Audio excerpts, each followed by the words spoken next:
Raymond Holt had never been a man who sought attention, even though life had a habit of throwing him into situations that made headlines. At 58, he preferred quiet mornings on his porch, a cup of black coffee in one hand, and the gentle hum of the river that bordered his 30-acre property on the other side.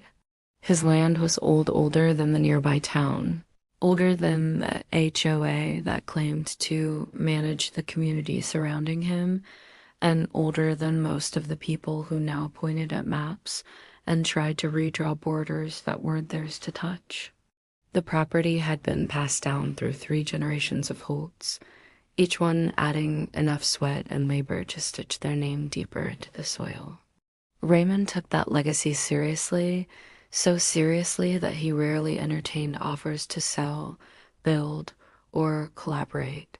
He'd heard every proposal, resorts, subdivisions, even a shopping strip once.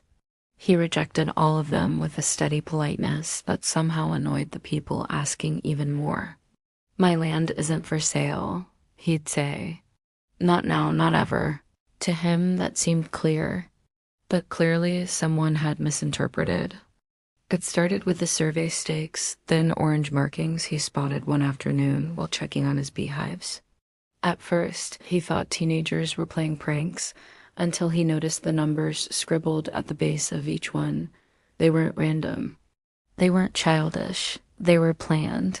He called the county office, expecting a clerical mix-up, maybe a mistaken boundary line. Instead, he got a polite but unsettling answer. "Mr. Holt, a development proposal was approved 18 months ago." The HOO submitted all the documents. He felt his body stiffen. "The HOO, my land," he replied. "Sir," the clerk continued, "according to their filings, you do." It was then he understood someone had played a long game, and he had been unaware. When the construction started, it happened fast, too fast. One moment, his land was untouched, wild, and green. The next, bulldozers carved paths through what had been his father's favorite hunting area. Cement trucks rolled in as if they'd been waiting just down the street. Crews hammered, lifted, measured, and poured concrete under the bright sun while Raymond stood at the edge of his property line, with a quiet rage building beneath his ribs. He tried reasoning with the foreman, but the man shrugged, pointing at a folder. "We're contracted, sir," HOA signed. Nothing I can do. Nothing he could do? No, there was always something. The HOO board members avoided him for weeks. Calls went unanswered, emails bounced back, and their office remained temporarily closed for renovation, a convenient excuse plastered on their door. So he contacted a lawyer too, actually, but both told him the same thing. "This is complicated. The paperwork they filed is unusual, but it's going to take time to untangle." Time was something he didn't have. In a span of 3 months, 35 homes stood tall on his property, lined neatly like teeth in a jaw preparing to bite. The homeowners, unaware of the deception, moved in cheerfully, waving at him from driveways built on stolen earth. They didn't know he was the real owner. They didn't know the HOA had committed fraud on a scale so bold that even the county couldn't fully grasp the audacity. But Raymond knew something they didn't. Running through the eastern edge of his property was an old dam built by his grandfather, long before environmental regulations tightened. It was reinforced, sturdy, and capable of holding back thousands of gallons of river water. Raymond had maintained it every year, patching cracks, clearing debris, and making sure the release valves functioned perfectly. The dam wasn't dangerous. Not unless someone wanted it to be. And Raymond had no intention of hurting anyone, but he did intend to reclaim what was his. Legally, strategically, and unmistakably. Before the homes were built, the HOA had pressured the county to redraw zoning zones to allow for dense housing. In their haste, they ignored something critical. The dam sat entirely in Raymond's name, and the water behind it, his as well. And when his property rights were ignored, His dam usage rights were ignored too. Nobody had bothered reviewing his hydrological easements. Nobody had asked permission. Nobody had even considered the consequences. So the day Raymond received a letter from the HOA accusing him of trespassing on their subdivision, he knew the game had changed. The letter was smug, filled with legal jargon meant to intimidate, ending with a warning: failure to comply will result in litigation. Litigation? He almost laughed. They had taken his land, built on it, sold houses, and still had the nerve to threaten him. That night, he walked to the dam with a flashlight in hand. The moon hung low, silver and quiet, reflecting his thoughts. He ran his hand across the heavy steel wheel of the release valve. He hadn't touched it in years. He didn't need to. But now he did. Not to destroy, not to endanger, but to remind the HOA and the entire county that the land they claimed didn't belong to them. It never had. And water, unlike people, didn't lie. Raymond stood there for a long time, listening to the pressure of the reservoir behind the gates. Every gallon carried a history. Every ripple carried his family's legacy. They had taken everything from him except the one thing they had forgotten to steal: the power to reveal the truth. When he finally placed his hands on the valve and turned it, even the night seemed to hold its breath. The first groan of metal was low, almost hesitant, like the dam itself was waking from a long sleep. Raymond felt the vibration beneath his palms as the old release valve protested, creaked, and then finally surrendered to the slow, steady turn of his hands. For a moment, nothing happened. The night remained still. The crickets hummed. The moon hovered in its usual quiet vigil. But then a deep rumble began behind the wall of concrete, soft at first, then growing louder, fuller, as if the river had been waiting decades for permission to breathe freely again. A thin sheet of water spilled through the widening gap, glittering like liquid glass as it slid down the stone channel carved generations ago. Raymond didn't open the dam fully, not even close. He wasn't unleashing devastation. He was opening truth. A measured, controlled release. Enough to make the ground tremble beneath the foundations of the 35 houses that shouldn't have existed. Enough to force questions no one on the HOA board ever expected to answer. Enough to remind them that real land could not be stolen through paperwork and arrogance. When the water reached the subdivision, it didn't roar or crash. It moved like a whisper at first, threading through the grass, brushing past fence posts, and collecting in small pools across the freshly paved sidewalks. The first homeowner who noticed was a young mother named Sarah, stepping out early to fetch a package. She froze when her slipper sank an inch into unexpected water. She looked around and saw a shimmering reflection stretching across her lawn. Her confusion echoed across the neighborhood as more doors opened, more eyes widened, and more voices called out in alarm. Why is there water here? Is there a pipe burst? Someone called the HOA, but the HOA's office was dark, locked, silent. Raymond stood at the edge of the tree line, watching from the shadows, unseen. He wasn't proud of the anxiety spreading through the neighborhood, but he felt a cold satisfaction knowing the truth was beginning to surface literally. These people weren't his enemies. They were collateral victims of the HOA's greed, innocent, misled, blindsided. The board, however, the ones who forged documents, falsified zoning approvals, bribed surveyors, those were the people he intended to confront. By sunrise, the water level had risen 3 inches, not enough to damage, but enough to startle. Emergency maintenance crews were called. HOA representatives finally sent out an email claiming the situation was under assessment, but cracks were already forming, not in the homes, but in the lie that built them. Around mid-morning, a county inspector named Dwight arrived on site after receiving a flood complaint. Dwight had known Raymond for years. They weren't exactly friends, but they respected each other. When he saw the pools of water stretching across the subdivision, He pulled out his clipboard and shook his head.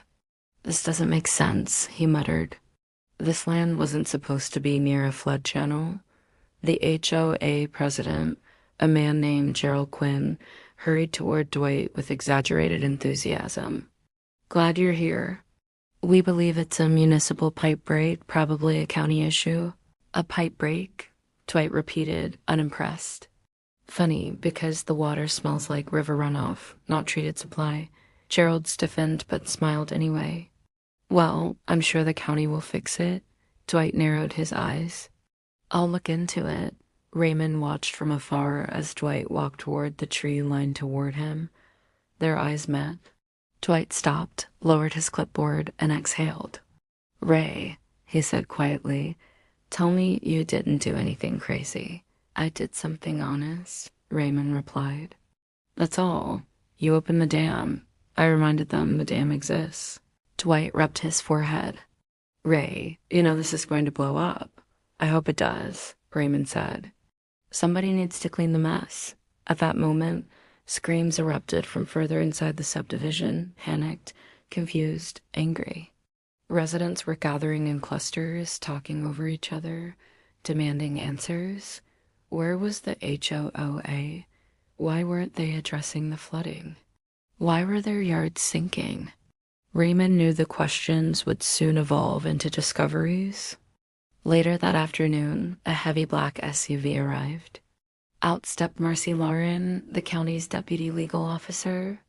Her expression was a mixture of frustration and dread, the look of someone who had been forced into a mess they didn't create but now had to clean. She stormed into the center of the subdivision, calling for the HOA board. The board members trickled out of their homes like guilty teenagers caught sneaking out. 35 homes, Marcy said sharply. "On land that doesn't belong to you." Gerald's face paled. "Marcy, that's not— we were told this is a misunderstanding."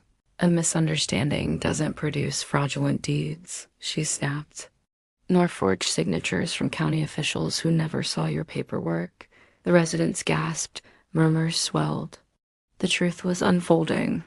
Gerald stammered. "It was the developer. He handled the documents." Marcy crossed her arms. "The developer says your board submitted the land authorization forms." Silence, cold, exposed silence. Sarah, the young mother from earlier, stepped forward. "Whose land is this, then?" Marcy hesitated for half a second, then pointed toward the tree line where Raymond stood. "That man's." Dozens of eyes turned. The crowd parted. Raymond stepped into the sunlight, not triumphant, not angry, just resolute. He finally spoke loud enough for all of them to hear. "My family built this land. They stole it from me. But water doesn't keep secrets, and everyone knew this was only the beginning." The crowd's attention clung to Raymond like magnetized dust, each pair of eyes trying to decipher whether he was villain, victim, or something far more complicated. He wasn't used to being stared at. He had lived most of his life in the quiet edges of town, but now dozens of homeowners stood ankle-deep in water, waiting for him to prove why they should trust him more than the HOA that had promised them paradise. The morning sun heated the back of his neck, and the humidity of slowly rising floodwater curled through the air. He didn't intend to speak again, but silence left gaps for people to invent their own versions of the truth. And after what the HOA had done, he wasn't giving them another inch of narrative. He stepped forward until he was close enough for everyone to see the steadiness in his eyes. "Your homes were built on my land," he said evenly, "not by accident. Not because of a survey mistake. Because the HOA forged land records to sell property they never owned." There were gasps, defensive protests, and a few homeowners shaking their heads in disbelief. People didn't want to believe they had been scammed. They didn't want to believe they were living on another man's stolen inheritance. "I didn't flood anything," Raymond continued.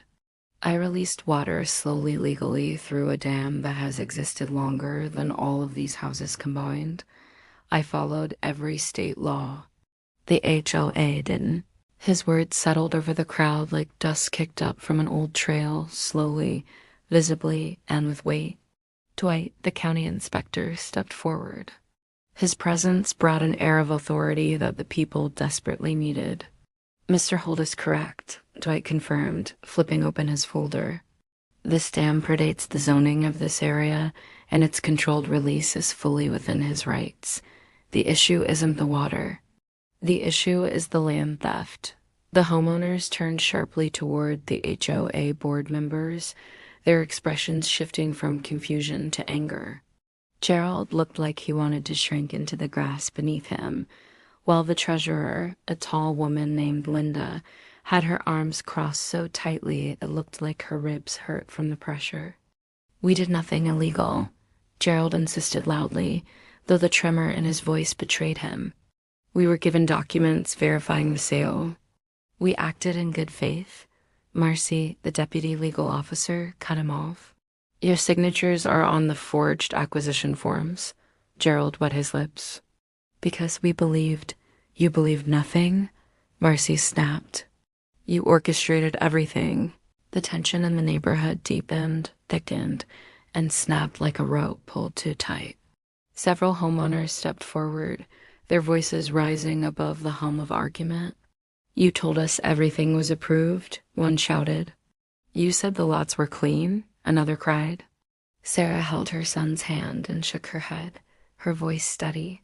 "We trusted you." That simple sentence, spoken calmly, cut deeper than any accusation. Raymond watched the chaos but felt none of the satisfaction he thought he might. He wasn't vindictive by nature. He didn't want to see people suffer, especially innocent families.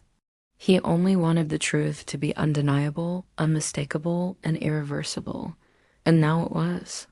But truth alone didn't solve the problem. 35 families still lived on land that legally wasn't theirs. And the HOA, bored, desperate, cornered, and exposed, would not go down without clawing at every possible escape route. As the arguing escalated, Marcy pulled Raymond aside. Her voice lowered, guarded. "Ray, listen. You need to know what's coming next. This isn't just a simple civil dispute. The state is already getting involved. Fraud, illegal land sale, unauthorized development, these are felony charges." Raymond exhaled slowly, nodding. "Good," he murmured. "They deserve it." "Yes," she agreed, "but it's not that simple. These homeowners could lose everything. Their mortgage, their deeds, their insurance, none of it's valid. If this goes to court, the judge could order evacuation." He stiffened. "I'm not putting families out on the street." Marcy's eyes softened.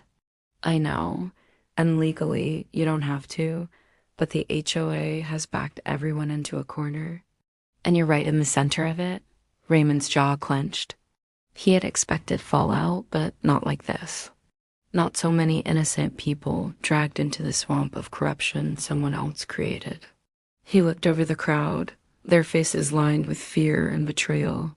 He didn't want to be their enemy, but they were living on his soil, and the law didn't care about good intentions. It cared about signatures. Before he could respond, a sudden metallic clatter echoed through the neighborhood. Everyone turned. A large moving truck had pulled into the subdivision, stopping near the HOA office. 2 men jumped out, one of them sweating heavily despite the mild morning. They rushed toward a side door, fumbling with keys and carrying heavy boxes. The scene was suspicious, too hurried, too frantic, and the timing was far too convenient. Dwight narrowed his eyes. "What is that?" Marcy stepped forward sharply. "Hey, stop! County investigation is in progress. What are you doing?" The 2 men froze like deer in headlights. One mumbled, "Just clearing old files for storage." "What files?" Marcy demanded. The men hesitated. Raymond felt his stomach tighten. The HOA was trying to destroy evidence. "Back away from the building," Marcy ordered. The men didn't move. "Now," she repeated, sharper. One man dropped the box, and papers spilled onto the pavement deeds, maps, letters, signatures. But what made Marcy's eyes widen wasn't the paperwork. It was the bright red stamp across several documents. Property acquisition, Holt land, internal use only. The crowd surged forward. Fury replaced fear. The HOO board members stepped back, their faces draining of color. Gerald muttered, "This isn't what it looks like," but Raymond's voice cut through him like a blade. "It looks exactly like what it is." The dam had revealed the first truth. The evidence was revealing the next. And the storm that followed would drown every lie the HOA ever built.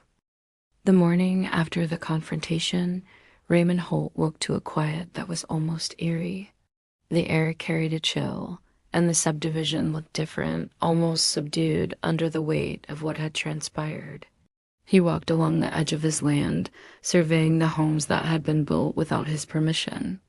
The foundations, once symbols of defiance by the HOA, now seemed fragile, as if they could crumble under the scrutiny of justice. The water behind the dam glimmered in the early sunlight, calm yet powerful, reflecting the determination that had been building inside him for months. Today he knew the battle would escalate, but in ways the HOO never expected. Inside the subdivision, homeowners whispered among themselves, unsure how to react to the looming presence of authority.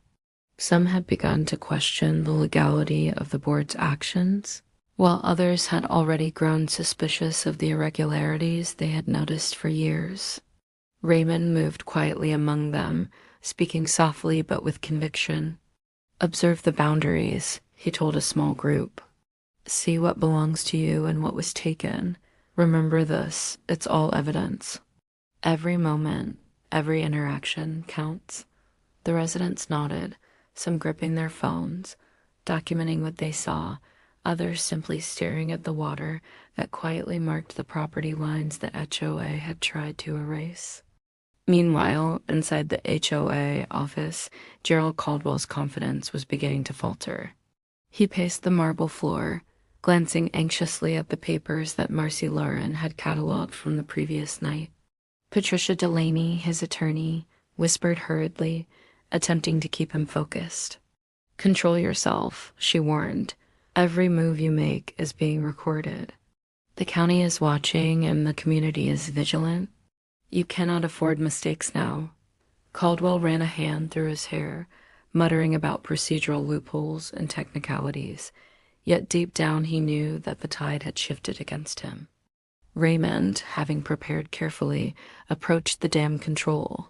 With deliberate movements, he adjusted the gates, allowing water to flow gently into the streets that cut across the illegally constructed homes.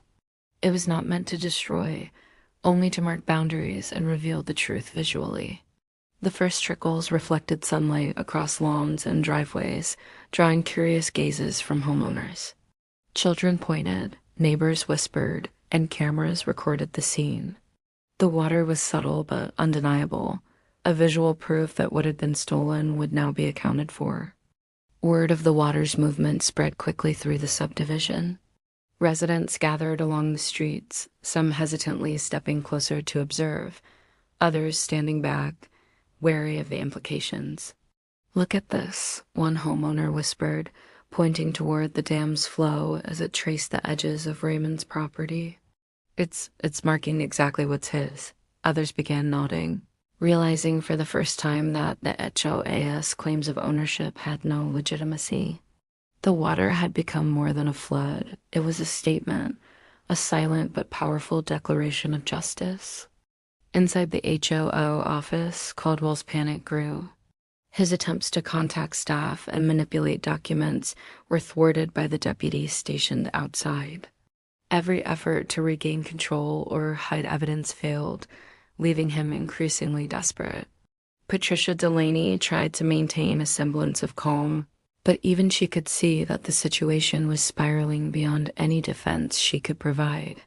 The documents, maps, and emails that Raymond had meticulously collected now sat in the hands of authorities and key witnesses, unassailable and damning. Raymond moved through the streets, greeting residents quietly.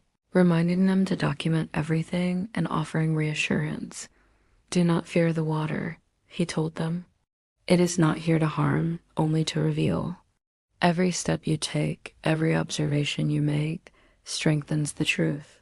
Homeowners began taking photos and videos, noting how the flood traced the edges of homes, marking clearly where the HOA had overstepped. It was a subtle but powerful form of empowerment, the realization that truth had a visible, undeniable form. By midday, the county officials had arrived, observing both the dam's controlled release and the responses of the residents. Inspectors measured property lines, verified the flow of water, and recorded notes meticulously. The presence of law enforcement added gravity to the situation, signaling to Caldwell and the board that there would be no interference allowed. The flood, though gentle, had become a force multiplier for accountability. As afternoon approached, Caldwell's desperation turned to outright panic. He paced the office, whispering frantic orders to staff who could do nothing under the county's watchful eyes. The residents outside continued documenting, the water continued tracing boundaries, and the evidence against the HOA grew by the hour. Raymond watched from the edge of the dam, calm, composed, his patience and preparation proving far more powerful than Caldwell's panic. By evening, the flow of water had created clear markers for the disputed land. Streets were partially submerged, lawns gleamed under the reflection of the setting sun, and the residents finally saw the tangible representation of truth. It was not destructive, it was revelatory. The message was clear. The HOA could no longer hide. The boundaries were undeniable, and accountability was inevitable. As night fell, Raymond stood by the dam, watching the water flow silently across the streets. The calm yet persistent current mirrored his strategy, measured, deliberate, and unrelenting. The board had been exposed to both law and community scrutiny, the residents empowered, and the first real step toward restitution complete. The battle was only beginning, but the flood had spoken, and the truth had begun to reclaim what had been stolen. The day after the first controlled release of the dam, the atmosphere in the subdivision had shifted dramatically. What had once been quiet suspicion among residents had grown into a shared awareness of the HOA's deceit. Word of Raymond Holt's actions spread quickly, and neighbors who had long kept their distance now emerged from their homes, drawn to the flowing water that traced the boundaries of the land they thought they owned. The controlled release was subtle yet powerful, a physical manifestation of accountability that could not be ignored. Raymond walked the streets quietly, greeting homeowners with calm authority. He spoke softly but clearly, ensuring that each resident understood the significance of the water's path. "Observe carefully," he said. "Notice where the flow runs. Every home, every yard, every boundary is a piece of evidence. Document it, photograph it. This is proof that the HOA's claims are fraudulent." Some residents hesitated at first, unsure how to react, but gradually they began capturing photos and videos. Phones clicked, cameras whirred, and whispered conversations turned into discussions about rights, legality, and restitution. Inside the HOA office, Gerald Caldwell's panic deepened. He paced the room, glancing nervously at documents Marcy Lauren had organized, aware that authorities were already reviewing the materials. He attempted calls to board members and contractors, but deputies stationed outside blocked any interference. Caldwell's arrogance had evaporated, replaced by the creeping understanding that the tide of accountability could not be stopped by intimidation or false claims. Patricia Delaney, still attempting to maintain composure, whispered legal advice, but even she knew the situation had escalated beyond repair. Every document Raymond had collected was now verifiable and undeniable. Meanwhile, the residents began to organize themselves. Small groups formed along the streets, pointing out boundaries and discussing which homes had been built outside legitimate property lines. Conversations grew more confident as people realized that the HOA could no longer manipulate them. Sarah, who had long suspected discrepancies in her own property records, turned to neighbors. "Look at this," she said, gesturing toward the water flowing along her yard. "This proves what I've suspected for years. The land isn't theirs, it's ours, and this proves it." Others nodded, recording and sharing evidence in real time, creating a digital trail that reinforced Raymond's legal strategy. By midday, county inspectors arrived, measuring property lines and observing the controlled flow from the dam.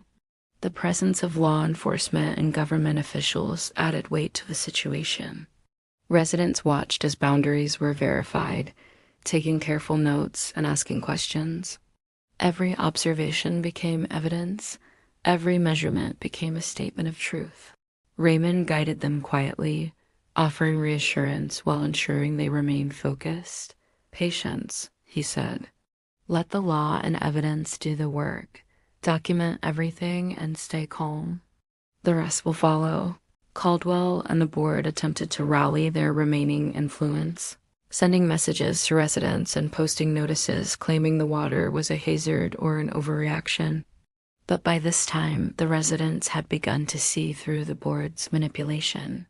The water, flowing steadily and visibly across the disputed land, was more persuasive than words could ever be. Its silent path spoke to ownership, boundaries, and accountability in a way that no threat or letter could counter. As afternoon came, the impact of the water was undeniable. Lawns and driveways were partially submerged. Streets gleamed under the sunlight, reflecting off the flowing water, and property lines became visually clear. Homeowners who had once felt powerless now understood that the land belonged to Raymond and that the board's authority had been based on deception.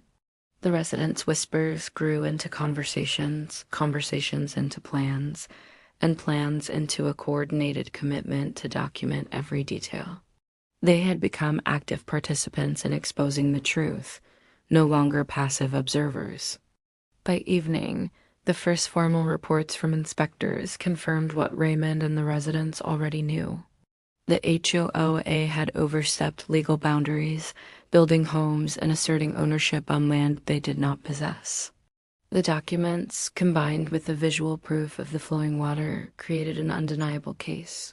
Residents began discussing next steps, including collecting testimonies, coordinating with county officials, and preserving records for potential court proceedings.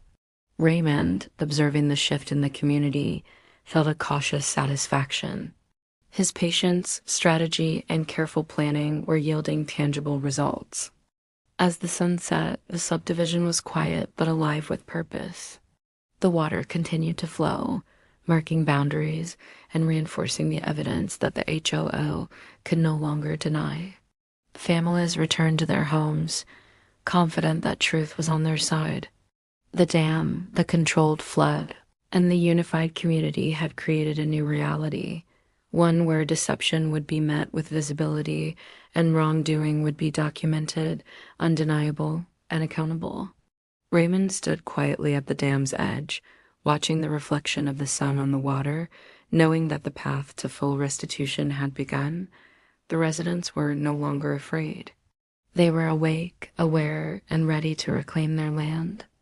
The morning after the dam's controlled release, the subdivision buzzed with a different kind of energy. The once still streets now carried a sense of purpose and anticipation, as residents who had long been skeptical about the HOA's actions began taking active notice of the unfolding events. The water flowed steadily across lawns and streets, marking boundaries and visually confirming what had been suspected for years. The board had no legitimate claim to large portions of the land. Raymond Holt moved quietly among the residents, his presence calm but authoritative, guiding them to observe, document, and record. County inspectors arrived mid-morning, carrying measuring tools, cameras, and clipboards. They began cataloging property lines, verifying the flow of water from the dam, and noting discrepancies between official HOA records and the actual land ownership. Every measurement reinforced the emerging narrative of fraud. creating a comprehensive record that would support future legal actions. Homeowners watched closely, some asking questions, others simply photographing the proceedings. For many, it was the first time the truth had been so clearly demonstrated, visible in a form they could not dispute. Inside the HOA office, Gerald Caldwell and his remaining board members were on edge. The first signs of panic were beginning to show as they realized the extent to which their deception had been exposed. Caldwell paced the room, muttering under his breath, and periodically glanced at the emails and documents that Marcy Lauren had organized for the county. Patricia Delaney attempted to maintain composure, advising restraint and suggesting technical defenses, but even she could see the tide had turned.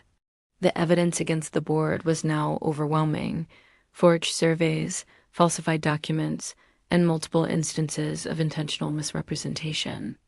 As the day progressed, Raymond coordinated with homeowners to ensure that every observation was recorded and preserved.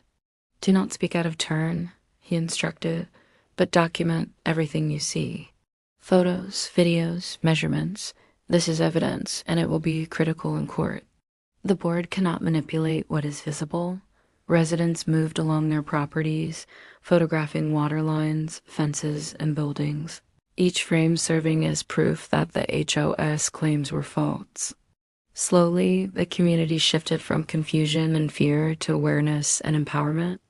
Meanwhile, the county attorney arrived, bringing with them the legal weight necessary to formalize the investigation. They reviewed the documentation collected, cross-referencing with the HOA's records and the surveys provided by Gregory Shaw. The attorney methodically laid out the discrepancies, explaining to residents how these irregularities could not be overlooked.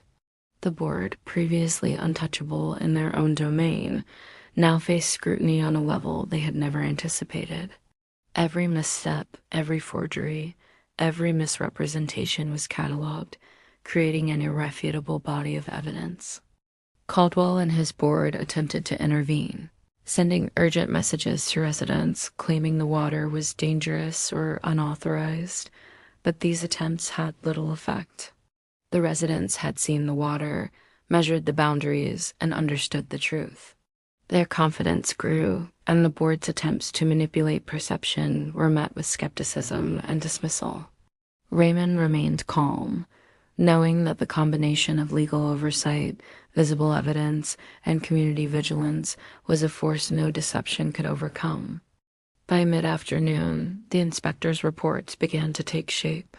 Detailed measurements confirmed that several homes had been constructed partially or fully on land that belonged to Raymond. Correspondence revealed the board's repeated attempts to falsify approvals and manipulate signatures to cover their actions. Each page, photo, and measurement reinforced the mounting case against the HOA. Residents began talking among themselves, planning how they might testify if necessary, and sharing their own observations to ensure nothing was missed. The community, long passive under the board's authority, had transformed into active participants in the fight for justice. As the sun began to set, the controlled flow of water glimmered across streets and lawns, clearly defining property lines and boundaries.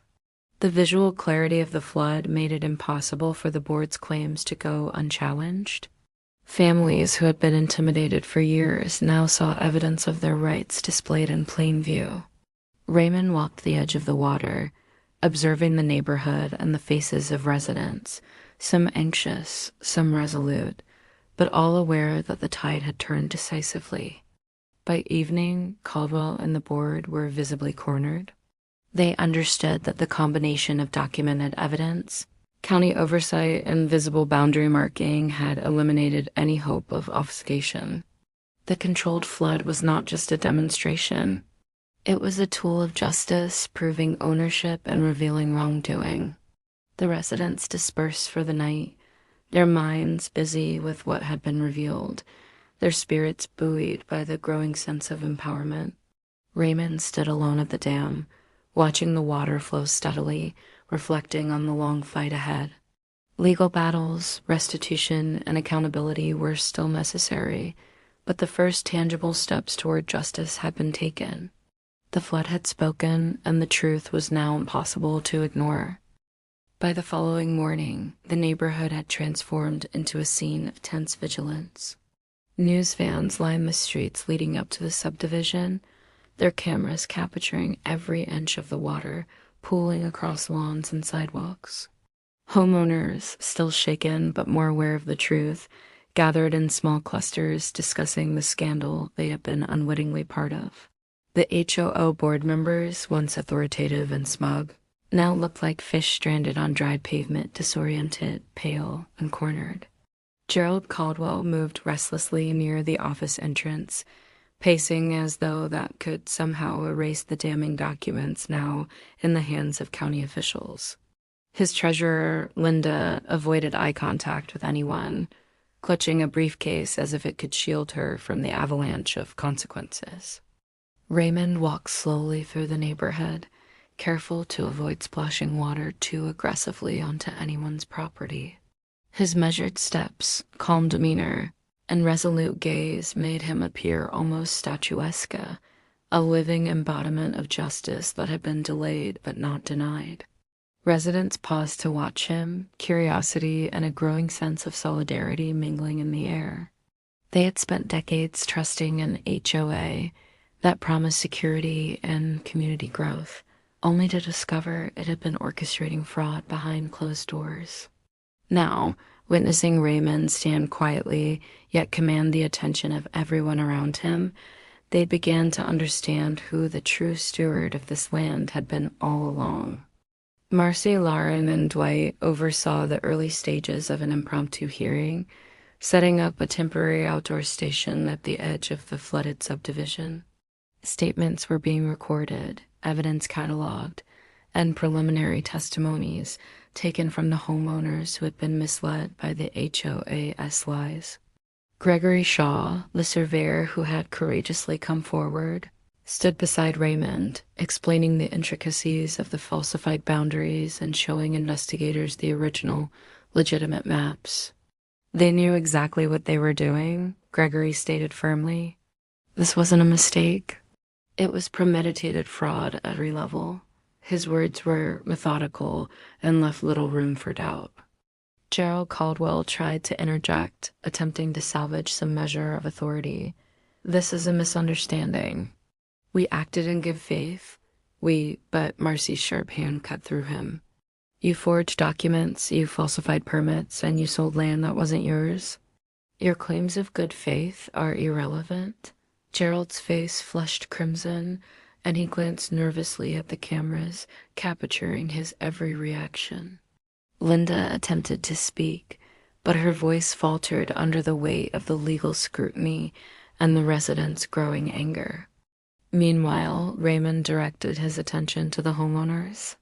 They had been quiet at first, hesitant to fully comprehend the magnitude of the HOA's deception. But now, emboldened by the dam's controlled demonstration and the flood of evidence, they began speaking up. We trusted you, Sarah said, addressing the board. We relied on your claims of ownership and zoning. You took advantage of us, and now we are stuck on stolen land. Others nodded, shouting questions, demanding accountability. The cumulative voices were like a rising tide, each one amplifying the truth that could no longer be ignored. Dwight approached Raymond quietly and whispered, "The county attorney is calling for emergency injunctions. The HOA office is being seized and all transactions are being frozen. They can't sell, build, or modify anything until this is fully resolved." Raymond's eyes scanned the crowd and the flooded streets, measuring the impact of their collective vigilance. The controlled release of water had done more than expose lies. It had created a physical boundary that symbolized the legal and moral blockade he was erecting against further abuse. Caldwell's attempts to regain composure grew more desperate. "You don't understand the financial implications?" he shouted. "This subdivision is already operational. Families have moved in. This could bankrupt us." His protests were drowned out by the voices of the homeowners, who now realized that their losses had been orchestrated by the very people entrusted with protecting them. Raymond didn't respond to Caldwell's fear. It was irrelevant. The dam and the documents spoke louder than any plea. By midday, law enforcement officers had cordoned off the HOA office completely. Every file, every ledger, every electronic record was being cataloged as evidence of systemic fraud. The board members were no longer in control. They were now witnesses under investigation. Cameras captured every flinch, every stammer, every failed attempt at justification. The residents, once deceived, began organizing themselves, discussing legal counsel and potential reparations. For the first time, they felt empowered. Raymond stepped back from the edge of the dam and watched the water flow steadily into the subdivision's channels, controlled and deliberate. It reflected the sunlight and the quiet justice he had engineered. No one had been harmed. No property had been destroyed. Yet the symbolism was unmistakable. The flow of truth, the exposure of deceit, and the reclamation of what had been stolen. Marcy approached him again, her voice low but urgent. This is far from over. Caldwell and the board will attempt to fight every motion, every injunction. Expect them to dig up allies, lawyers, and loopholes. But the documentation and witness statements are solid. We can stop them. Raymond nodded, resolute. I know, and we will. As the afternoon wore on, the community began to understand that the fight wasn't just about land, it was about integrity, justice, and reclaiming trust. The controlled flood of the dam, the testimony of the surveyor, and the unwavering presence of Raymond Holt had begun to reshape the narrative of the subdivision. For generations, the land had belonged to his family, and now, finally, the power to defend it was being recognized by all who witnessed the events unfold. By evening, the sun cast long shadows over the partially flooded streets. Reporters filed stories, residents spoke in hushed, reverent tones, and the HOA board sat dejected, facing the first real consequences of their long-standing deception. Raymond felt a quiet satisfaction settle over him. This was only the beginning. The legal battles, the repairs to his land, and the restoration of justice were still ahead. But today had been a turning point. Today, the board had been exposed. Today, the first real wave of accountability had begun. And Raymond knew that once the water revealed the truth, there was no going back. The next morning, Raymond awoke to the quiet hum of activity outside his home. The once serene subdivision was now a flurry of Movement County inspectors measuring flooded lawns, lawyers stepping cautiously through puddles with thick folders of paperwork, and reporters buzzing with questions that no one yet had answers for. The controlled release from the dam had transformed the landscape into both a literal and symbolic revelation. Raymond knew the calm would be temporary. The HOS legal team would arrive soon, armed with strategies designed to intimidate, delay, and distort the facts. But he was ready. This was no longer a battle fought solely with patience. It would require strategy, foresight, and allies who understood both the land and the law. Marcy Lauren met him outside, clipboard in hand and brows furrowed. They're mobilizing lawyers as we speak. Caldwell has already retained a high-powered firm that specializes in land disputes. They'll argue we're overstepping, that the release of water is damaging property, that you're creating liability. Raymond listened quietly, letting the words sink in. He wasn't concerned with their empty threats. The water didn't damage anyone, he said, voice calm but firm. It revealed truth. That's not negligence, it's transparency. Marcy nodded, impressed by his composure. You're right. But expect their team to push for injunctions, restraining orders, anything to buy them time.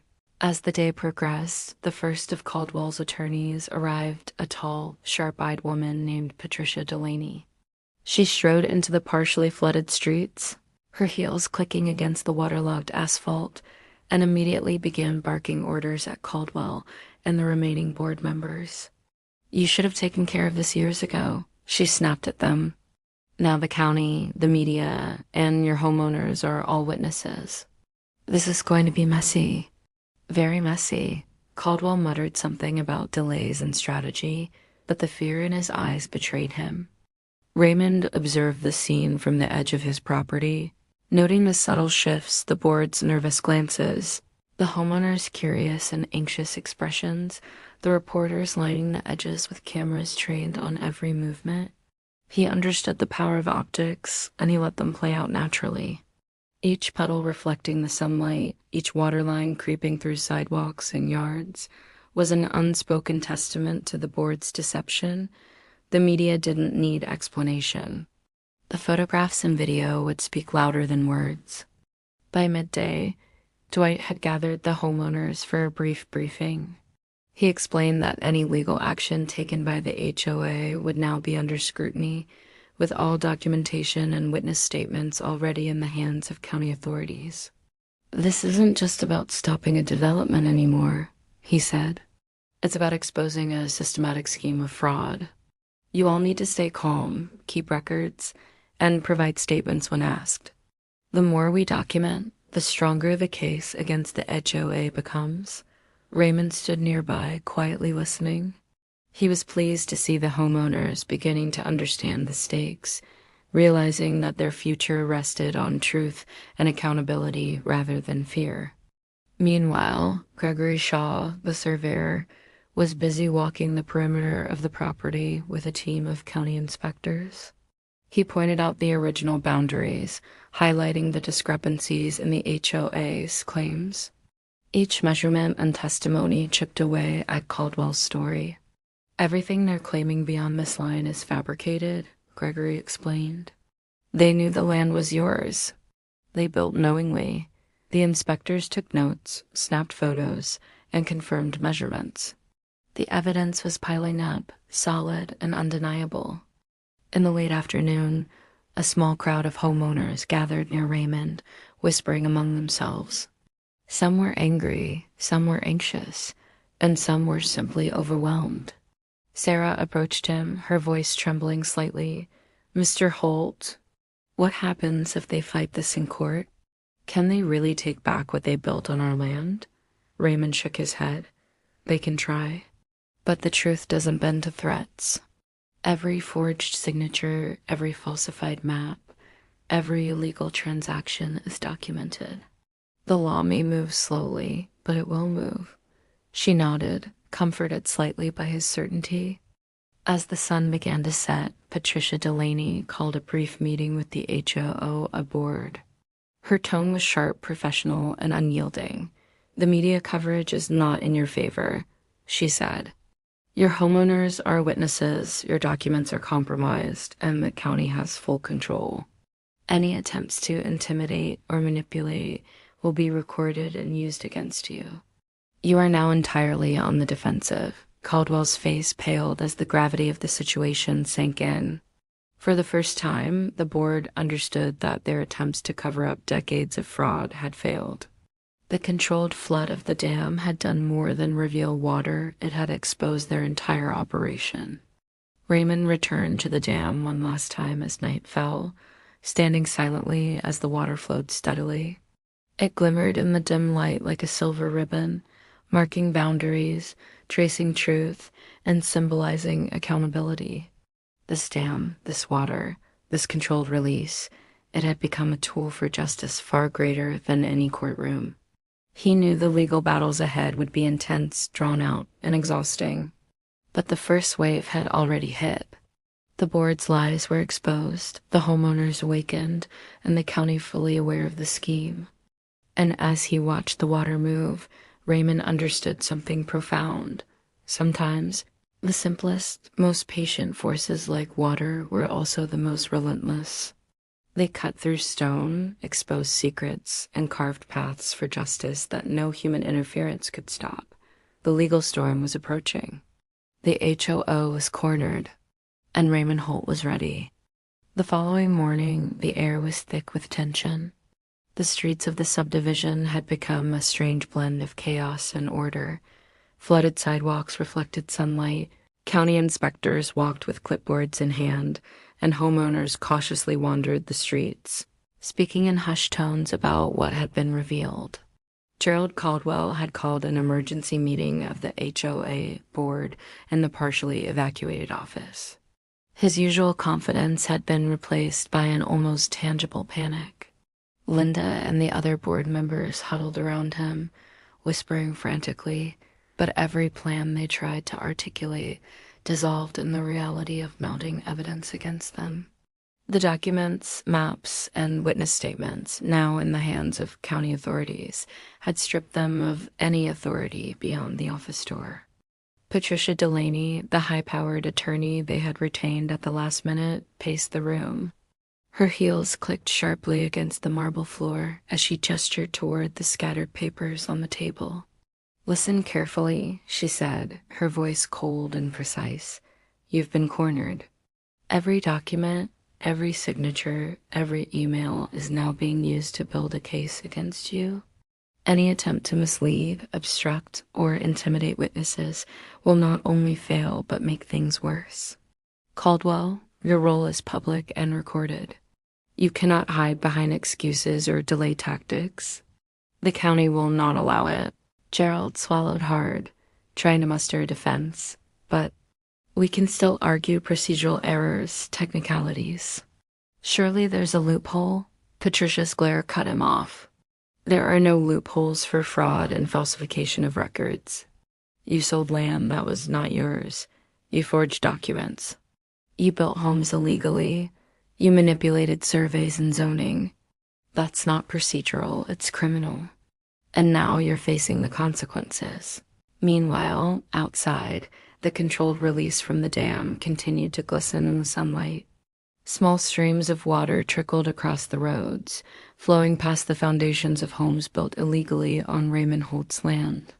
The water was subtle, careful, and relentless, a visual demonstration of truth that no amount of legal maneuvering could erase.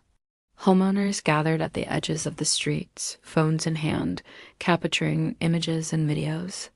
The flood was not destructive, it was symbolic, a reminder that nature and truth had a way of revealing what people wanted hidden. Raymond moved among the residents quietly, speaking softly but with conviction. "None of this water is here to harm you," he said. "It only marks the boundaries of what is mine and what has been taken from me. You are witnesses to truth. Do not let fear or the board's threats cloud that." The homeowners nodded, some holding hands, some staring in disbelief at the dam, and others wiping away tears. They had lived in a constructed lie for years, and now they were watching it unravel before their eyes. Inside the office, Caldwell grew increasingly frantic. His voice rose as he barked orders at staff and attempted to control the situation.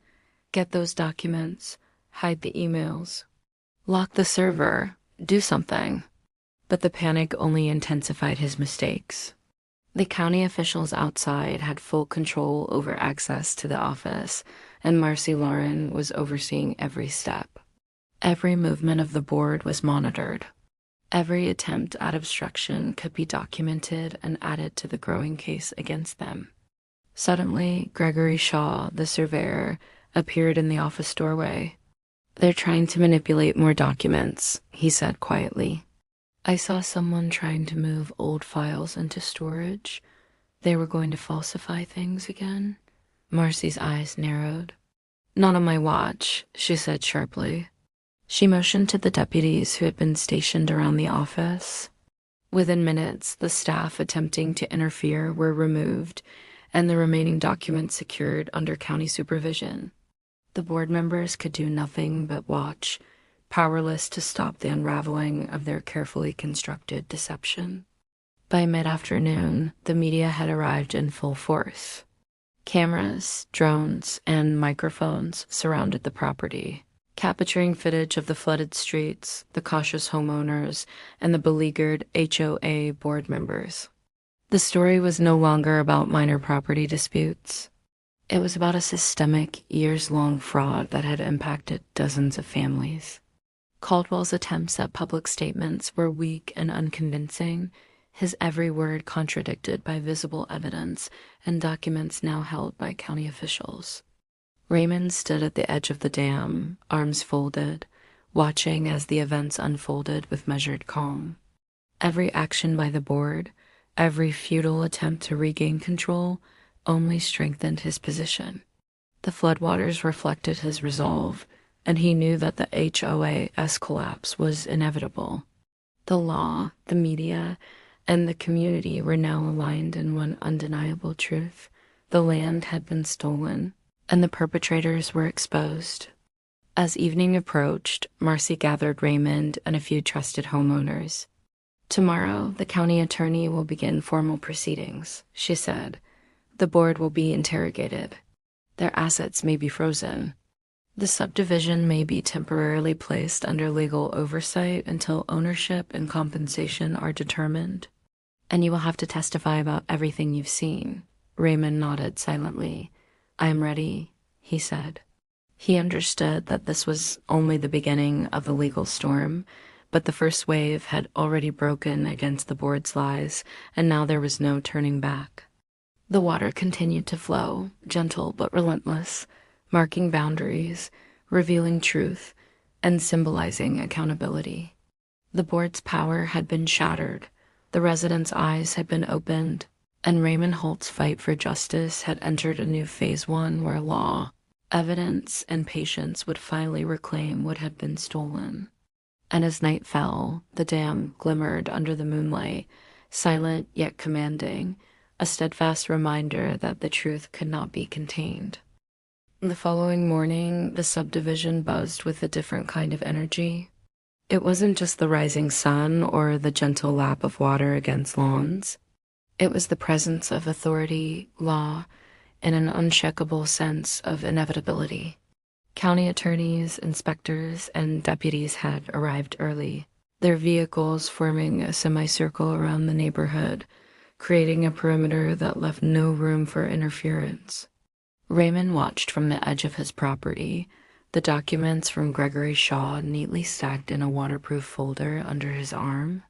Today was no longer about controlled floods or symbolic displays. Today was about formal legal action. Marcy Lauren arrived shortly after, clipboard in hand, and briefed Raymond on the morning schedule. "The county attorney will begin the official proceedings in less than an hour," she said. "They'll need statements from homeowners, a full review of the HOA's documents, and an immediate inventory of all assets associated with Caldwell and the board. The goal is to freeze any further activity, no sales, no construction, no transfers until this is resolved." Raymond nodded, feeling the weight of responsibility settle on him. He had started this as a fight to reclaim land, but it had grown into something far bigger, a battle to expose years of corruption and protect an entire community from deceit. The homeowners, cautiously gathering near the barricades, whispered among themselves. Some were fearful, others anxious, but the majority had a new sense of clarity. They had been misled for years, yet the truth now stood in front of them, visible, undeniable. Sarah approached Raymond again, her eyes wide. "Will they really face consequences?" she asked quietly. Raymond considered his answer carefully. "They've been caught. They've broken the law. Today, the county will make that official. Justice is coming, but it won't happen overnight. Stay vigilant and be ready to testify if needed." Caldwell, on the other hand, was a shadow of the man he had been days ago. The morning light revealed the fatigue etched into his face, the tension in his shoulders. He clutched his phone desperately, attempting calls that went unanswered, his staff now useless under the county's strict supervision. Patricia Delaney, the attorney he had hired, stood beside him, her professional mask only partially concealing frustration. "They've secured all the evidence," she said tersely. "Your options are limited. Try to cooperate or risk further legal penalties." Caldwell groaned audibly, realizing that every path he had hoped to take to avoid accountability had been blocked.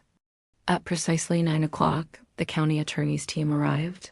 and a temporary hearing was convened in a rented community hall on the edge of the subdivision.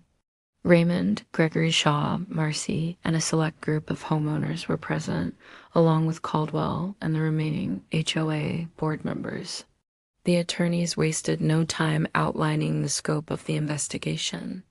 We have received verified evidence of fraudulent land sales, forged signatures, and falsified survey documentation, the county attorney stated, voice firm and commanding. The HOA board has knowingly misrepresented ownership, constructed homes on property not belonging to them, and obstructed legal review.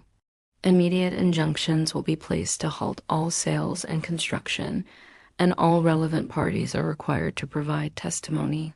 Caldwell's face drained of color. He opened his mouth to speak, but the attorney's tone left no room for argument. Your right to act on behalf of the HOA is suspended until further notice. Any attempt to influence homeowners, alter documentation, or interfere with the investigation will result in further legal action. The room was silent, save for the faint murmur of residents processing the words. They had lived under the board's authority for years, and now they were witnessing the dismantling of that power in real time. Raymond stepped forward, carefully presenting Gregory's documentation. The surveyor outlined the precise alterations, forgeries, and boundary manipulations that had enabled the board's fraudulent activity. Each map, email, and notarized document was verified on the spot, creating an airtight narrative of systematic abuse. The homeowners leaned in, some whispering to one another, others taking notes. It was overwhelming, but it was the truth finally revealed in undeniable form. Outside, the controlled water from the dam glimmered, reflecting the morning sun and catching the attention of reporters who had gathered for live coverage. The gentle flow became a metaphorical reminder of the accountability now in motion, calm yet unstoppable. Local news crews recorded the scene, flooded streets, attentive residents, and the once powerful HOA board reduced to a group of individuals facing the consequences of their actions. By late morning, preliminary injunctions had been signed. All sales, transfers, and construction on the disputed land were frozen indefinitely. Caldwell and his board were placed under investigation, their personal and corporate assets under review for potential restitution. For the homeowners, relief mixed with anxiety. Their homes, once thought secure, now rested on legally ambiguous ground, but the truth of ownership was becoming clear, and the path to justice had been opened. Raymond remained calm, observing as the county marshaled its resources and organized testimonies. Every action of the day reinforced a single reality. Deceit had consequences, and the water had revealed what words alone could not. He glanced toward the dam, its controlled release glistening in the light, and understood that this was only the beginning. Legal battles, court hearings, and restitution would take months, perhaps years, but the foundation had been set. As afternoon approached, Marcy and Dwight coordinated interviews with homeowners, ensuring that every statement was recorded accurately. Each person spoke with a mix of apprehension and courage, detailing interactions with the board, knowledge of property boundaries, and experiences of fraud. Raymond watched, silently proud of the residents' willingness to stand up for the truth. For the first time in years, they were allies in reclaiming what was rightfully his, and in holding the HOA accountable for decades of deception. By evening, the community hall emptied slowly, the county attorney leaving behind a clear plan of action. Injunctions were in place, evidence cataloged, and the board temporarily stripped of power. Raymond returned to the edge of the dam, watching the gentle flow of water as it traced the property lines he had fought to protect. Today had been a victory, not the end, but a decisive step. The HOA had been exposed, the homeowners awakened, and the legal machinery set in motion. And as night fell over the subdivision, the calm water mirrored a single truth. The flood of accountability had begun, and nothing could stop it. The morning sun cast long shadows across the subdivision, illuminating the subtle trickle of water flowing from Raymond Holt's dam into the streets below. It was a quiet, deliberate reminder that the truth could not be contained. Residents were awake early, some observing the water's path, others discussing what they had witnessed the day before. The county's presence remained heavy. Deputies patrolled the perimeter, inspectors measured property lines, and legal teams prepared for the hearings set to begin that morning. The once powerful HOA board members were reduced to anxious, defensive figures, aware that every move they made was being documented. Inside the temporary county hearing room, Gerald Caldwell and his fellow board members shuffled papers nervously, their expressions betraying the panic they were attempting to mask. Patricia Delaney, their attorney, tried to maintain composure, though her face showed the strain of managing a case rapidly slipping out of control. "Stay calm," she whispered to Caldwell. "Answer only what they ask. Do not volunteer information. Avoid emotional responses." Caldwell nodded, but his hands shook slightly as he gripped the edges of the table. The reality of the situation was sinking in. Decades of manipulation and fraud had been uncovered, and legal accountability was imminent. Raymond entered the room with measured confidence, carrying the folders containing the evidence provided by Gregory Shaw. He placed them carefully on the table before the county attorney and then turned to the board. "Good morning," he said, voice calm but firm. "Today, we begin the formal process of reclaiming what has been stolen. I hope you understand the gravity of the situation." Caldwell opened his mouth to respond, but the county attorney interrupted, signaling that testimony would begin immediately. Gregory Shaw was called first, detailing the survey discrepancies, falsified signatures, and deliberate alterations that had allowed the HOA to construct homes on land that did not belong to them. His testimony was precise and authoritative, leaving little room for doubt. "Every map, every email, every document I was asked to sign was altered without your authorization," he stated. "This was not an error. It was a coordinated effort to misrepresent property ownership." The room was silent except for the clicking of pens and the soft murmurs of residents scribbling notes. Next, several homeowners were asked to provide statements. One by one, they described interactions with the HOA, assurances they had received about the land and property, and the moment they realized something was amiss. Sarah spoke first, her voice steady despite her earlier fears. "We trusted the board," she said. "We were told everything was legal. Now we know it was not. We need accountability and we need restitution." Others followed, adding weight to the mounting evidence against the HOA. Each statement reinforced the narrative of systemic fraud and negligence, leaving Caldwell visibly tense. During cross-examination, Caldwell struggled. His attempts to justify the actions of the board were weak and inconsistent. Patricia Delaney's advice to remain calm faltered as Caldwell contradicted himself in an effort to defend decades of mismanagement and intentional deceit. "We acted in good faith," he stammered, "and while some of the documents were misinterpreted." The county attorney cut him off sharply. "Interpretation? You knowingly forged signatures and falsified surveys. The evidence is clear. There is no ambiguity here." As the morning session progressed, the weight of testimony, documentation, and oversight became undeniable. Deputies quietly ensured the board could not manipulate evidence or intimidate witnesses. The controlled release of water from the dam outside continued to glisten, serving as a symbolic backdrop to the proceedings. Reporters who had set up cameras in the adjacent hall captured every reaction, every pause, every flicker of fear in the board members' eyes. The community was watching, and so was the public. By early afternoon, Caldwell's confidence had evaporated entirely. His hands shook as he tried to maintain composure, and the tremor in his voice betrayed his inner panic. Every question posed by the county attorney highlighted contradictions, inconsistencies, and outright deceptions. It was becoming painfully clear to everyone present that the HOA's years-long deception could no longer be defended. The residents, once skeptical and fearful, now leaned forward in their seats, witnessing the unraveling of the authority they had once trusted. Raymond observed quietly, aware that the battle was not yet fully won. He allowed the legal system to do its work, confident in the meticulous preparation that had brought them to this point. He did not speak unless called upon, letting the evidence and the testimony speak for themselves.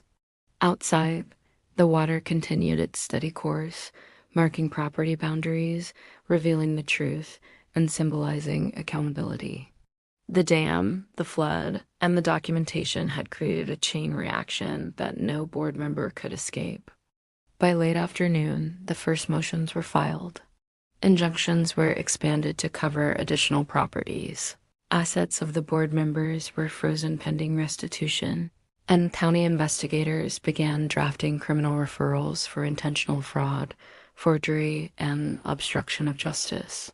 The board, once arrogant and untouchable, now faced consequences for actions that had been hidden for years. The media documented every step, amplifying the impact and ensuring that Caldwell's misdeeds would not be forgotten. As the hearing concluded for the day, Raymond returned to the edge of the dam. The water flowed calmly, glinting under the afternoon sun. It was a reminder of the patience, strategy, and meticulous planning that had brought him to this point. The HOA had been exposed, the residents awakened, and legal accountability set in motion. The battle was far from over, but the tide had definitively turned. For the first time in decades, Raymond felt the weight of injustice lifting, replaced by the certainty that truth, persistence, and strategy could reclaim even what had been long stolen. The next morning dawned crisp and clear, a subtle contrast to the tension gripping the subdivision. The dam's water shimmered under the early light, its controlled release now a quiet, steady current, a constant reminder that the truth could not be stopped. Raymond walked along its edge, observing the neighborhood as residents emerged to see the legal machinery at work. Deputies were stationed at strategic points, county inspectors moved systematically through yards and streets, and reporters documented every detail, broadcasting live updates across local news channels. The atmosphere was tense, yet orderly, a community on the brink of reclaiming justice. Inside the temporary county hall, the hearing resumed with renewed intensity. Caldwell and his board members sat stiffly, faces pale, as the county attorney laid out the evidence in detail. Each document Gregory Shaw had provided was methodically introduced: survey maps showing precise property lines, notarized correspondences highlighting forged signatures, and emails proving the board's attempts to manipulate approvals and documentation. Each piece of evidence chipped away at Caldwell's defenses, painting a picture of deliberate, systematic fraud. The residents' whispers turned to audible gasps, their eyes fixed on the papers and screens displaying the dam's footage as a backdrop. Raymond's presence remained calm and steady, his confidence growing with each passing moment. He had prepared meticulously, understanding that the legal process would demand patience, documentation, and composure. He watched as Caldwell fumbled through contradictory explanations, struggling to reconcile decades of deception with the hard evidence presented before the court. Patricia Delaney's usual sharpness had given way to strained guidance. Even she could not hide the magnitude of the situation. The county attorney, in contrast, maintained a deliberate, authoritative tone, leaving no space for ambiguity. Homeowners were called to testify next. Their statements were concise but impactful, revealing how the HOA had misrepresented property ownership, misled residents, and obstructed inquiries. Sarah spoke again, her voice steady. "We trusted them to be honest. They built on land that wasn't theirs, sold homes under false pretenses, and manipulated legal boundaries. It affects all of us, not just Mr. Holt." Others shared similar experiences, highlighting the widespread impact of the board's actions. Each testimony further reinforced the inevitability of justice. Outside, the dam's water continued to flow, moving gently across the roads, partially flooding lawns and marking property lines. It was a visual reminder that nature, patience, and strategic planning could expose what words alone might fail to convey. Cameras captured the subtle but undeniable movement juxtaposed against the tense expressions of the board members. The water had become a symbol, a tangible representation of accountability that could not be denied. By midday, motions for expanded injunctions were underway. The county attorney requested immediate freezes on all property sales, construction projects, and financial transfers tied to the HOA. Caldwell and his board were formally stripped of authority over the subdivision until the investigation concluded. The residents, previously unaware of the full extent of the fraud, began to grasp the scale of the deception. Their initial shock transformed into a cautious sense of empowerment. They had witnessed the truth unfold, and they understood that their voices, combined with clear documentation, could enforce accountability. Raymond convened a small meeting with Gregory Shaw, Marcy Lauren, and a handful of homeowners who had become actively involved. "This is just the beginning," he said. "The board will fight every motion, every injunction, and every legal decision. But we have the evidence, the witnesses, and the law on our side. We continue to document everything, remain calm, and let the process unfold." Gregory nodded, exhausted but resolute. "I've never seen something like this." They were so confident, and now it's all unraveling. Marcy added, "We have to stay vigilant. Any attempt by them to manipulate, intimidate, or falsify must be recorded immediately." The afternoon session focused on financial audits. Investigators reviewed the HOAS books, tracing funds, payments, and transfers that had been used to build homes on Raymond's property. The extent of the misappropriation stunned many, including Caldwell's board, who had assumed these numbers could be hidden. The documents revealed deliberate diversion of funds, falsified budgets, and intentional mismanagement. Every page further cemented the legal case against them. As the sun began to dip toward the horizon, Raymond returned to the dam. The water flowed steadily, its gentle motion a stark contrast to the chaos and revelations unfolding in the subdivision. It symbolized persistence, patience, and the inevitability of justice. No bribe, threat, or attempt at obstruction could stop it. He watched the reflection of the sun on the rippling water, thinking of his ancestors, the generations of family who had worked this land, protected it, and passed it down to him. Today was their victory as much as his. Residents gathered along the edges of the water, some taking photos, others simply observing. They had seen deception, exposure, and the beginnings of restitution.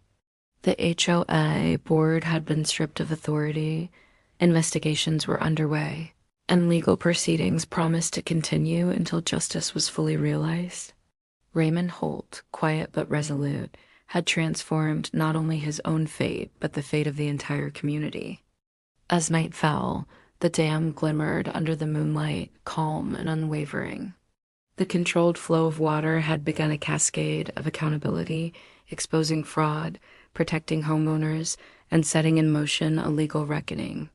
The fight was far from over, but the first waves of truth had already changed the landscape, both literally and figuratively.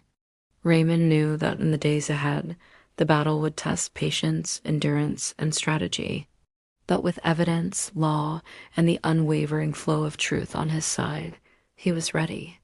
The flood of accountability had begun, and it would not stop until justice was served. The next morning, the tension in the subdivision was palpable. News crews had already arrived, broadcasting the ongoing legal battle live, and residents gathered along the water's edge, whispering among themselves and taking videos to document the unfolding drama. The dam continued its controlled release, the steady trickle marking property lines and symbolizing the inevitable flow of accountability. For the first time, the HOA board members faced not just the law, but the scrutiny of an entire community.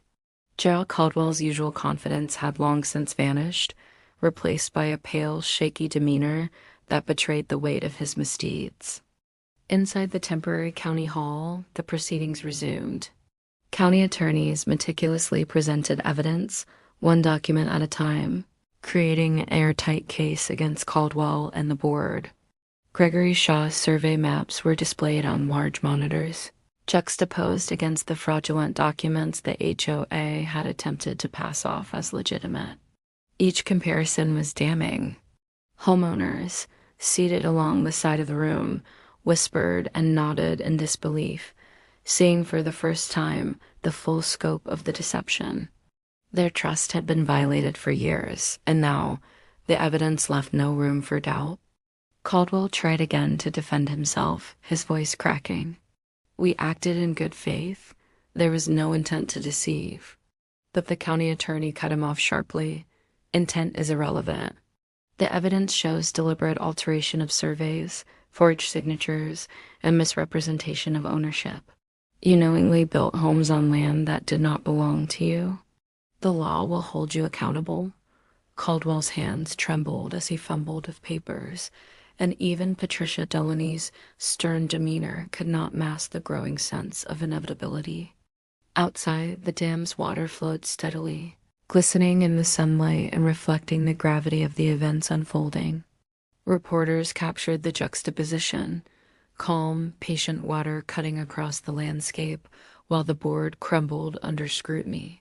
The visual metaphor was undeniable nature and truth, slow but relentless, exposing corruption that had long been hidden. Homeowners snapped photos, shared videos, and began to comprehend the full extent of the fraud perpetrated against them. The dam had become more than a tool. It was a witness to justice. As the day progressed, testimonies continued. Homeowners spoke of misleading assurances, false promises, and aggressive tactics used by the board to maintain control. Each statement strengthened the county's case and chipped away at any residual credibility Caldwell and his associates might have hoped to cling to. Raymond observed quietly, his presence calm yet commanding. He did not need to speak. The evidence, the water, and the residents' testimony conveyed more than words ever could. By mid-afternoon, the county attorney turned attention to the board's financial dealings. Documents revealed misappropriated funds, falsified budgets, and intentional diversions of money intended for legitimate maintenance and construction. The extent of the financial deception stunned everyone present. Caldwell's attempts to downplay the significance were met with sharp rebuttals and mounting frustration from the county officials. Every motion, every transfer, and every misstatement became a nail in the coffin of the board's credibility. Caldwell's desperation became increasingly visible. He whispered urgently to Patricia, but her advice was firm. "You must remain calm. Answer only the questions asked. Do not try to justify actions that cannot be justified." Yet, as evidence continued to pile up, the tension was palpable. Other board members fidgeted, some avoiding eye contact with residents and county officials alike. They were no longer in control. The tide had turned decisively against them, and every move they made underscored their vulnerability. In the late afternoon, Raymond convened a brief meeting with key residents and Gregory Shaw outside the hall. "The next steps are crucial," he said. "They will attempt to delay, obfuscate, and intimidate. Stay vigilant. Document everything. Do not engage emotionally. Let the evidence speak." Homeowners nodded, now fully aware that their participation was key to ensuring justice. The community had shifted from passive observers to active participants, empowered by the clarity of truth. By evening, the hearing adjourned temporarily, with clear instructions for the board to preserve all documents and refrain from any further construction or sales. Injunctions remained in place, assets were frozen, and the legal investigation continued unabated. Outside, the dam reflected the setting sun, Its calm, steady flow a stark contrast to the chaos and fear that now consumed Caldwell and his associates. As night fell, Raymond stood at the edge of the dam, watching the water flow. The neighborhood was quiet, but the battle for justice had entered a critical phase. The board was cornered, their lies exposed, and legal consequences mounting. Residents understood for the first time that truth, patience, and relentless evidence could dismantle even decades of corruption. The flood of accountability had reached its peak, and Raymond Holt remained its patient, unwavering custodian. The water glimmered under the moonlight, serene yet powerful, a symbol that the truth, once revealed, could never be undone. Caldwell and his board had been broken under the weight of exposure, but the journey toward restitution and full justice was only beginning. The following morning brought a renewed sense of urgency. The county attorneys had prepared a full-day schedule of hearings, testimony, and evidence review, and the subdivision felt like a hub of controlled chaos. Deputies monitored the perimeter, residents gathered at safe distances, and reporters moved briskly, capturing the unfolding events for live coverage. The controlled flow from Raymond Holt's dam continued, water glinting under the sunlight, a steady, unyielding reminder of the truth moving forward, no matter how powerful the HOA had once been. Inside the temporary hearing room, the board's anxiety was palpable. Gerald Caldwell and his associates shifted nervously in their seats, occasionally exchanging whispered remarks that were clearly attempts to regroup and regain some sense of control. Patricia Delaney, their attorney, tried to maintain authority, but the pressure was obvious even in her taut expression. The county attorney wasted no time, methodically reviewing documentation, cross-referencing testimony, and presenting evidence that left little room for argument. Every map, email, and notarized form was scrutinized under the public eye, and every discrepancy in the HOA's record was highlighted with precision. Homeowners were called to provide supplemental statements. Each testimony reinforced the pattern of deceit that had persisted for decades. They told us the property was clear and legal, one resident explained. We trusted them completely. Now we see the falsification and manipulation that went on behind the scenes.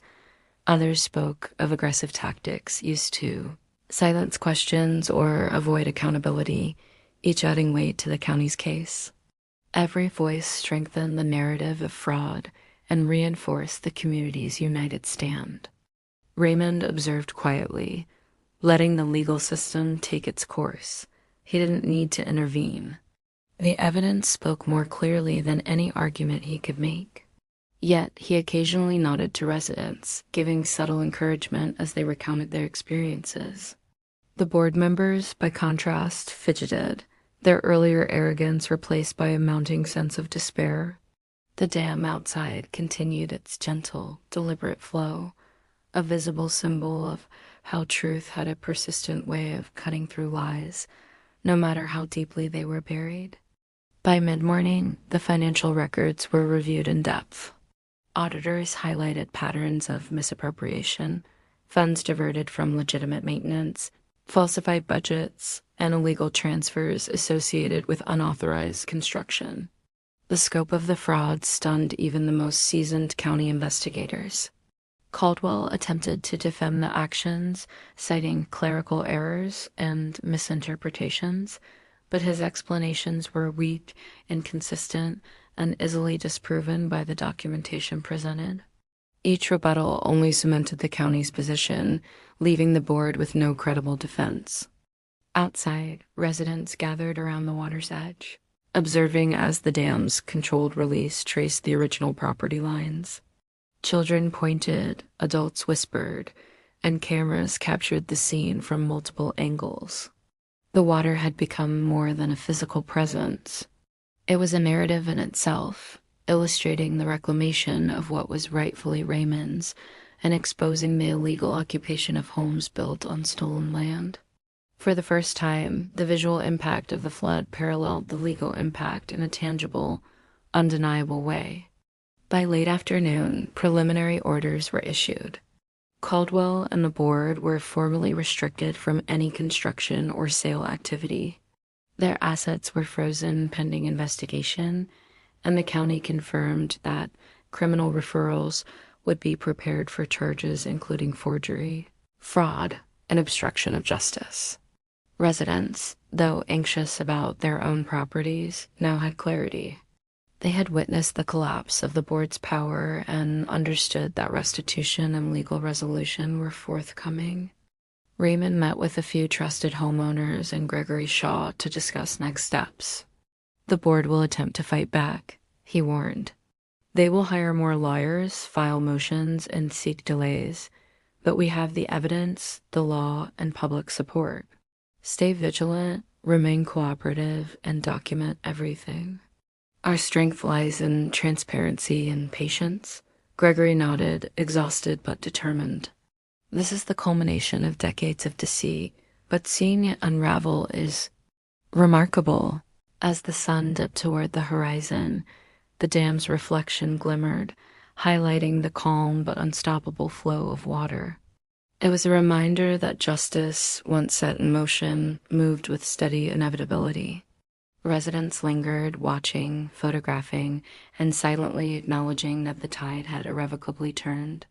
The board had been exposed, their authority stripped, and the community had witnessed the beginning of restitution and accountability. Raymond Holt walked slowly along the dam, considering the long road ahead. Legal proceedings, court battles, and restitution would take months, perhaps years, to fully resolve. But for the first time in decades, the truth had been revealed, the community empowered, and the flood of accountability flowing in full force. The dam's gentle rush was more than water. It was the symbol of victory, patience, and the enduring power of truth over corruption.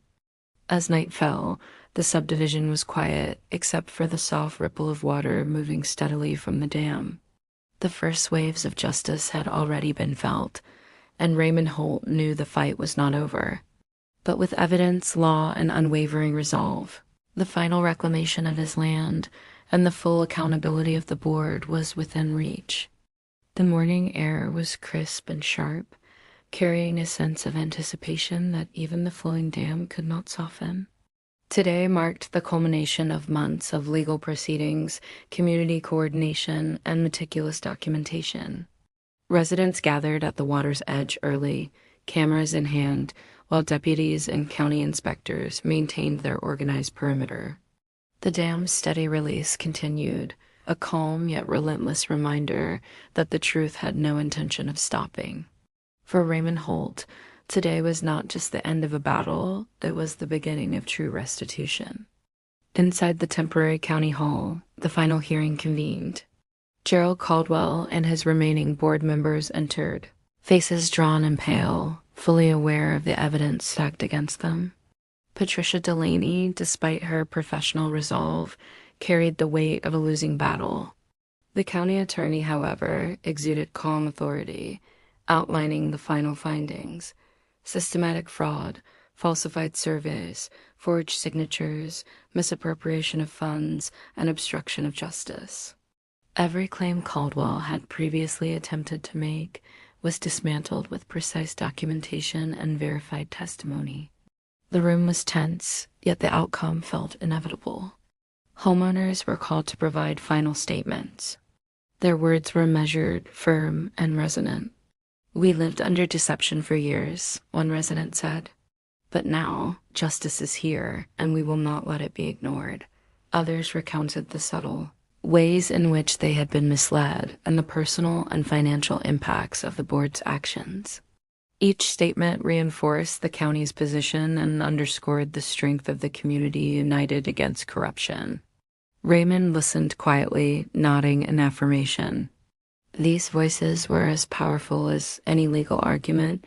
They were proof that deceit had consequences. Caldwell attempted to defend himself once more, his voice cracking. "We acted in good faith. Mistakes were made, yes, but..." The county attorney cut him off decisively. "Your actions were deliberate.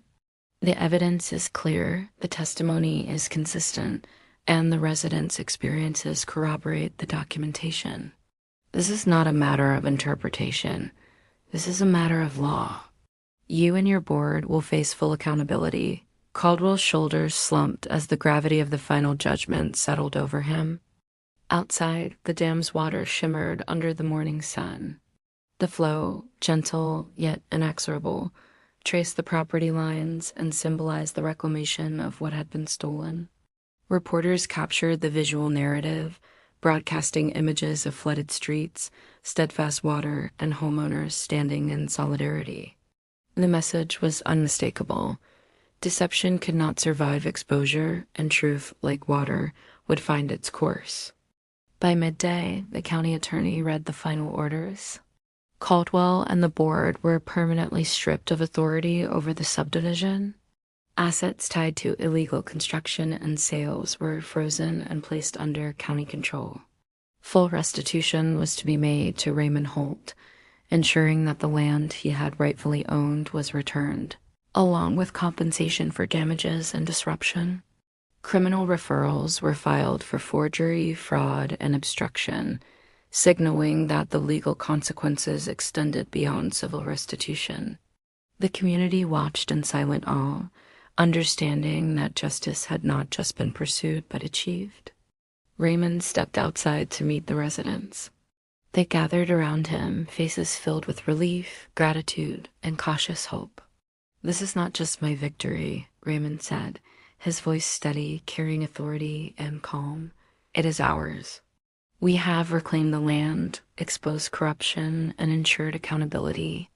But the fight was not just for property, it was for truth, fairness, and the principle that deception cannot stand." The residents nodded, some wiping tears, others shaking hands, all united in a shared recognition of the battle won. Gregory Shaw joined Raymond at the dam, surveying the water as it continued its steady flow. "You did it," Gregory said, awe in his voice. "You turned patience, planning, and evidence into victory." Raymond allowed himself a small smile. "It wasn't just me.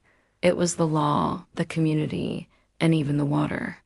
Sometimes the simplest forces like persistence, patience, and truth achieve what brute force cannot.